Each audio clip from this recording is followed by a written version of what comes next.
Bonjour, bonsoir, bienvenue dans une nouvelle vidéo. Nous sommes aujourd'hui au Salon du Cœur de l'Invisible et nous sommes allés voir les crânes de Patrice Marty, qui est un chercheur des mystères inexplicables.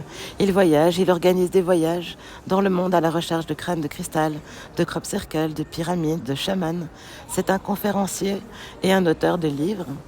La sagesse des crânes de cristal, il a aussi fait un oracle sur les crânes et il détient quelques crânes sacrés avec lesquels nous sommes venus faire des encodages avec les crânes de cristal et rencontrer quelques questions à Patrice Marty. Suis la vidéo, tellement d'amour, merci. Bonjour ou bonsoir, nous sommes aujourd'hui au Salon de l'Invisible avec les crânes de cristal. Nous avons apporté des crânes de cristal de mon équipe pour rejoindre les crânes de l'équipe de Patrice Marty. Les crânes de Patrice Marty sont exposés dans ces salons et nous profitons des belles énergies et des encodages. Nous vous présentons ici le crâne Aaron, qui ne porte pas vraiment d'histoire, mais qui ressemble beaucoup à un crâne que Patrice Marty a beaucoup cherché. Par sa forme, sa finesse et sa taille, son énergie, Aaron est en être un écho d'amour. Son énergie est douce et profonde et son aura est très puissante.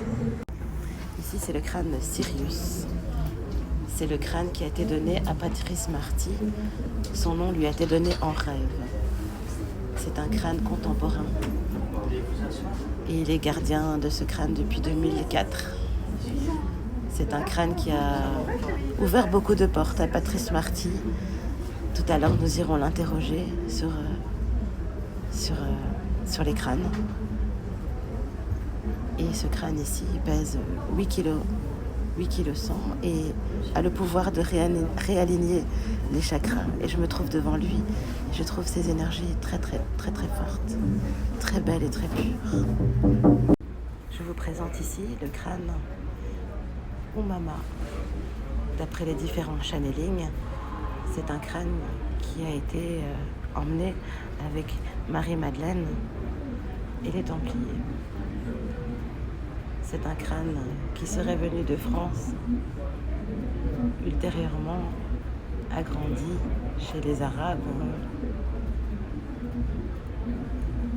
Et c'est un crâne qui date de 13 000 ans. Vous pouvez voir comme il est fort et son énergie est si douce.